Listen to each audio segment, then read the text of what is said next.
উপরে দাঁড়িয়ে শেখ হাসিনা এই দেশ ছেড়ে পালিয়েছে, যে রক্তের উপরে দাঁড়িয়ে নতুন বাংলাদেশ এসেছে, সে রক্তের উপরে দাঁড়িয়ে চিন্ময়রা উস্কানি দেয়, সে রক্তের উপরে দাঁড়িয়ে খুনি হাসিনারা উস্কানি দেয়, সে রক্তের উপরে দাঁড়িয়ে জঙ্গি ইস্কনরা উস্কানি দেয়, সে রক্তের উপরে দাঁড়িয়ে ভারতের কিছু প্রেতাত্মা উস্কানি দেয়।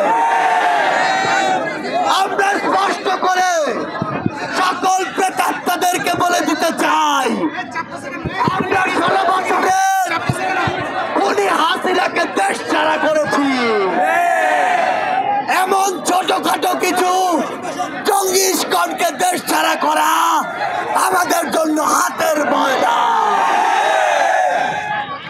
বীর চট্টলাবাসী একটা জিনিস মনে রাখতে হবে, আপনাদের মাধ্যমে পুরো বাংলাদেশকে আমরা চালিয়ে দিতে চাই। আমরা সকল ধর্মের প্রতি সহানুভূতিশীল কিনা,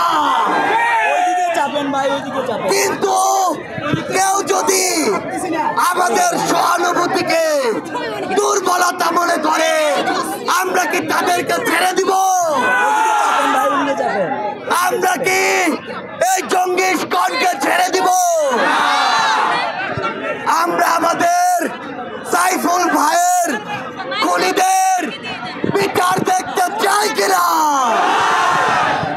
এই বীর চট্টলায় খুনি ইস্কনদের জায়গা হবে কিনা?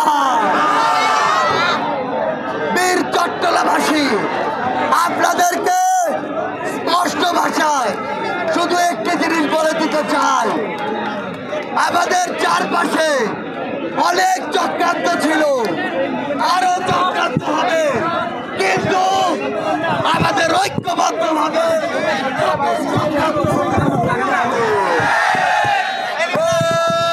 দিল্লি না ঢাকা, দিল্লি না ঢাকা, দিল্লি না ঢাকা।